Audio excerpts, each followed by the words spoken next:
Audio Jungle. Audio Jungle. Audio Jungle. Audio Jungle. Sahabat YouTube, selamat datang di channel Panggas Slamet.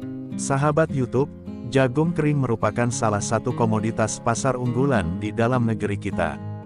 Biasanya penggunaan jagung kering ini diperuntukkan sebagai pakan ternak. Namun apakah Anda tahu tingkat kekeringan jagung yang baik? Sebelum menjadi jagung kering, jagung yang telah masuk masa panen akan melewati proses pemanenan, pengangkutan, pengeringan, pemipilan dan penyimpanan terlebih dahulu atau yang biasa disebut dengan penanganan pasca panen.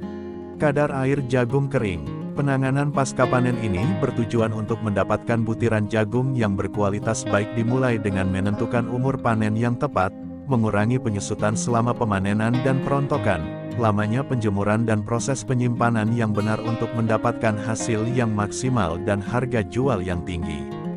Hal yang harus diperhatikan dalam kegiatan pemanenan jagung.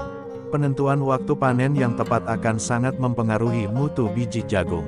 Pemanenan yang terlalu dini akan mengakibatkan banyak butir jagung muda yang terpanen dan akan berakibat rendahnya kualitas jagung, dan jagung yang dipanen tidak akan tahan lama.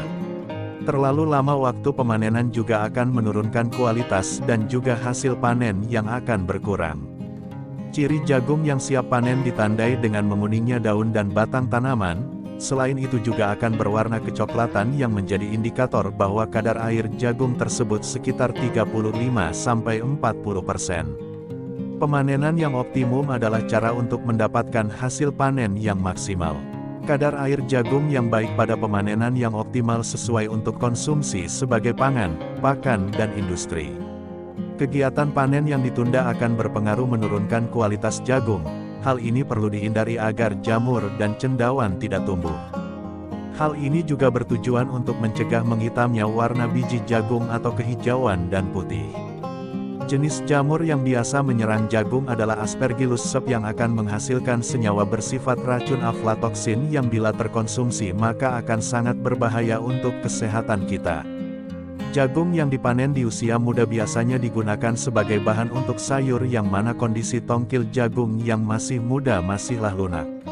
Sedangkan untuk keperluan jagung rebus maupun bakar, pemanenan biasa dilakukan lebih awal sedikit dari biasanya. Jagung ini biasanya dikupas untuk menghilangkan klobotnya. Setelah itu biasanya petani akan anginkan jagung pada rak yang beratap maupun tidak beratap. Apa saja tahapan-tahapan pemanenan yang harus dilakukan? Faktor seperti lokasi penanaman, jenis lahan dan ketersediaan teknologi akan sangat berpengaruh terhadap proses pemanenan jagung. Untuk lahan yang bersifat tada hujan yang kering, biasanya petani akan memanen dalam bentuk tongkil berkelobot yang biasanya masih agak basah.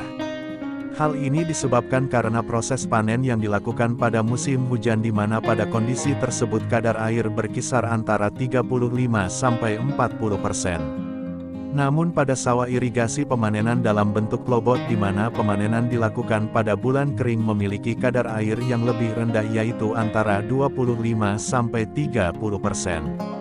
Tongkil jagung ini kemudian akan diangkut dan dikumpulkan pada suatu tempat untuk anginkan kemudian dikupas.